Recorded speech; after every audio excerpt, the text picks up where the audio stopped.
जय श्री कृष्णा। आज हम पाप मोचनी एकादशी की विशेष पौराणिक कथा का श्रवण करने जा रहे हैं। यहाँ एकादशी के इस मंगल अवसर पर आप सभी का पुनः एक बार हमारे इस चैनल पर स्वागत है। भगवान विष्णु की कृपा आप पर और आपके परिवार पर सदा बनी रहे, ऐसी हम मंगल कामना करते हैं। पाप मोचनी एकादशी की इस प्रातः वेला में हम भगवान से यही याचना करते हैं कि हमें सभी भौतिक सुख और समृद्धि के साथ संपूर्ण आध्यात्मिक जगत की दुर्लभ और ऐसी शुद्ध भक्ति प्रदान करे। भविष्य उत्तर पुराण में वर्णन आता है कि एक महान ऋषि जिनकी तपस्या वज्र के समान अडिग थी, उनके क्षण के मोह में फंसकर अपना संपूर्ण संचित तपोबल वो खो बैठे थे। लेकिन जब उन्होंने अपने पतन का अनुभव किया तो वे पश्चाताप की अग्नि में जलते हुए भगवान की शरण ले लेते हैं।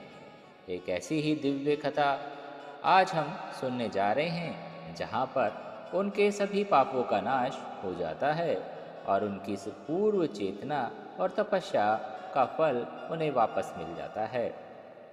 यही है आज की हमारी पाप मोचनी एकादशी की विशेष पौराणिक कथा। तो चलिए हमारे सभी संचित पापों को नश्चित करने वाली और वह क्षमता रखने वाली इस पाप मोचनी एकादशी की व्रत कथा का श्रवण करते हैं। ध्यान से सुनिए। युधिष्ठिर महाराज ने भगवान श्री कृष्ण से पूछा कि हे केशव, आपने मुझे आमल की एकादशी का वर्णन तो सुना दिया, अब कृपया करके मुझे चैत्र मास के कृष्ण पक्ष में आने वाली उस एकादशी के विषय में बताइए कि उस एकादशी का क्या नाम है। तब युधिष्ठिर के कहने पर मधुसूदन श्री कृष्ण कहने लगे कि चैत्र मास के कृष्ण पक्ष में आने वाली वह एकादशी पाप मोचनी एकादशी कहलाती है। इसकी कथा सुनो। कृष्ण कहते हैं, राजन, एक समय की बात है जब लोमश ऋषि ने राजा मानधाता को इसी एकादशी की महिमा सुनाई थी। चैत्र मास के इस कृष्ण पक्ष में आने वाली इस एकादशी के पालन से समस्त पापों का नाश हो जाता है और व्यक्ति अष्ट सिद्धि को भी प्राप्त कर सकता है।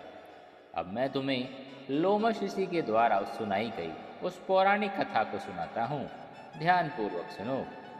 यह कहकर भगवान श्री कृष्ण लोमश ऋषि के द्वारा सुनाई गई उस कथा को कहना शुरू करते हैं।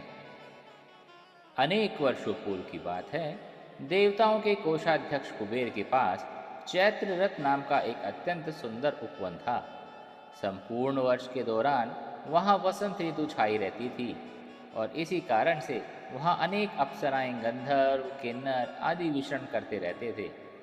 देवतागण भी चैत्र और वैशाख मास में वहाँ भ्रमण करने आते थे। उसी उपवन में शिव जी के परम भक्त मेधावी ऋषि तपस्या करते थे। अनेक अप्सराओं ने उनकी तपस्या भंग करने का प्रयास किया, लेकिन वे निष्फल रही।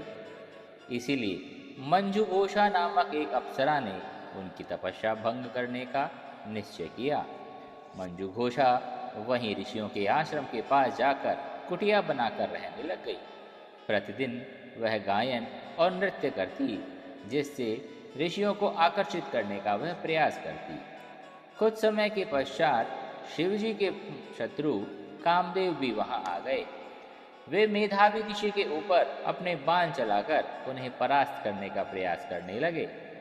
अब देखिए, आप सब जानते हैं, शिवजी ने दक्ष के यज्ञ कुंड में अपनी पत्नी सती को खो दिया था, तो उनके पश्चात उनके ससुर दक्ष को भी बकरे का सिर देकर स्वयं 60,000 वर्षों तक तपस्या करने के लिए वे चले गए। उस समय ब्रह्मा जी ने शिव जी का ध्यान भंग करने के लिए कामदेव को बुलाया था। कामदेव ने शब्द, स्पर्श, रूप, गंध इत्यादि हर प्रकार के बाणों के द्वारा शिव जी के ध्यान को भंग करने का प्रयास किया था। उस शिव जी को कामदेव के ऊपर अत्यंत क्रोध आया था और अपने तीसरे नेत्र के द्वारा कामदेव को भस्म कर दिया था।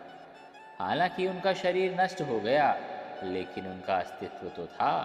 इसलिए कामदेव ने सोचा कि मेधावी ऋषि जो कि शिवजी की तपस्या कर रहे हैं उनके ध्यान को भंग किया जाए। यह सोचकर कामदेव ने मेधावी ऋषि के शरीर में प्रवेश किया। कामदेव का शरीर में प्रवेश होते ही ऋषि अत्यंत सुंदर दिखने लगे। उसी समय अप्सरा मंजू घोषा ऋषि के पास आ गई। ऐसी स्थिति में मेधावी ऋषि कामदेव के बाणों से पराजित हो गए और अपनी उपासना को भूलकर उस अप्सरा के साथ संलग्न हो गए। इस प्रकार अनेक वर्ष बीत गए। जब मंजू घोषा ने देखा कि ऋषि का पतन हो चुका है तो उसने स्वर्ग वापस लौटने का निर्णय लिया और ऋषि से आज्ञा मांगते हुए कहा कि ऋषिवर, अब आप मुझ पर दया करें और मुझे स्वर्ग लौटने की अनुमति दें। मंजू घोषा की बात सुनकर ऋषि ने कहा, सुंदरी, तुम अभी संध्या में ही तो आई हो, रात्रि यहीं पर रुको, प्रातः काल चली जाना।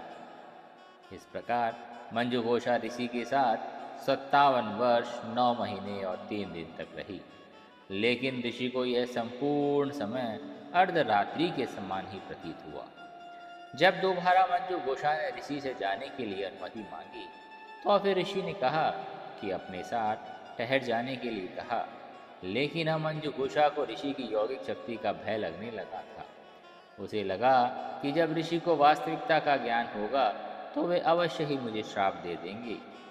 लेकिन उसने प्रेम पूर्वक वाणी में ऋषि से कहा कि ऋषि, आप मेरे साथ गुजारे हुए इस समय का ध्यान करें। क्या अभी भी आप संतुष्ट नहीं हैं? आप मंजू घोषा के यह शब्द सुनकर ऋषि ने काल की गणना की तो उन्होंने अपने कर्म पर पछतावा हुआ। उन्होंने क्रोधपूर्ण लेकिन अश्रुपूरित नेत्रों से कहा, अरे अरे, मैंने अपने जीवन के 57 वर्ष व्यर्थ में ही व्यतीत कर दिए। तुमने मेरे जीवन और मेरी तपस्या दोनों का ही सर्वनाश कर दिया। क्योंकि तुमने एक पिशाचिनी जैसा व्यवहार किया है, इसलिए मैं तुम्हें श्राप देता हूँ कि तुम इसी क्षण पिशाच योनि में जाओ। ऋषि से श्राप मिलने पर लज्जित और व्यथित मंजू घोषा ऋषि के चरणों में गिर पड़ी और उनसे दया की याचना करने लगी।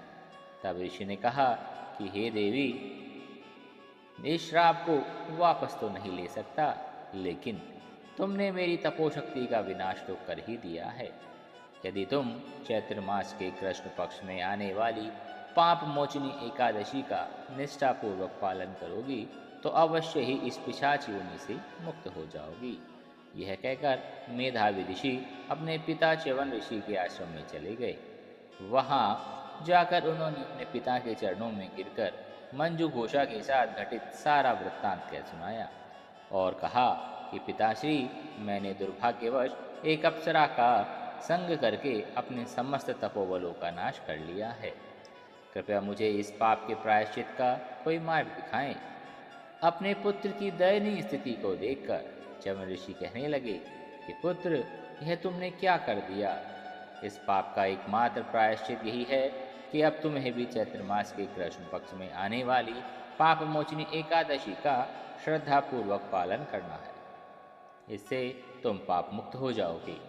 च्यवन ऋषि के वचन सुनकर मेधावी ऋषि ने अत्यंत गंभीरता पूर्वक और कठोरता से पाप मोचनी एकादशी के व्रत का पालन किया और सभी पापों से मुक्त हो गए। मंजू घोषा के द्वारा इस व्रत का पालन करने से उसे भी पिशाच योनि से मुक्ति प्राप्त हुई और उसने अपना स्वर्गीय देह पुनः प्राप्त कर लिया। कथा का समापन करते हुए लोमश ऋषि ने कहा कि राजा मानधाता, इस व्रत के पालन से समस्त पापों का नाश हो जाता है। जो व्यक्ति इस कथा का श्रवण या पठन भी करता है उसे 1000 गायों के दान करने का पुण्य प्राप्त होता है। इस व्रत का पालन करने से भ्रूण हत्या, ब्रह्म हत्या और मद्यपान, स्त्री संग, गुरु पत्नी संग इत्यादि सभी महापापों से भी मुक्ति प्राप्त हो जाती है। इसलिए प्रत्येक व्यक्ति को इस पाप मोचनी एकादशी का पालन अवश्य करना चाहिए। यह थी पाप मोचनी एकादशी की कथा। अगर आपको आज का यह वीडियो और कथा अच्छी लगती है और ऐसी ही प्रमाणभूत एकादशी कथाओं के लिए आप हमारे इस वीडियो को और हमारे चैनल को सब्सक्राइब कर सकते हैं। एकादशी पर आपको यह ध्यान में रखना होगा कि हमें किस प्रकार से उपवास का पालन करना चाहिए, किस प्रकार उसका पालन करना चाहिए। तो इससे संबंधित वीडियो भी हमारे चैनल पर उपलब्ध है। आगे आने वाली नवरात्रि से जुड़ी पौराणिक कथाओं को सुनने के लिए भी और ऐसी ही प्रमाणभूत वैदिक जानकारियों के लिए भी आज ही हमारे इस चैनल को सब्सक्राइब अवश्य कीजिएगा। बोलो श्री कृष्ण भगवान की जय, बोलो विष्णु भगवान की जय। जय जय श्री श्याम। हाँ, और नोटिफिकेशन के साथ साथ एक भी वीडियो मिस नहीं करना है तो ग्रुप में हमारे खाटू श्याम बाबा के इस व्हाट्सएप ग्रुप को भी अवश्य ज्वाइन कीजिएगा। बोलो जय श्री श्याम।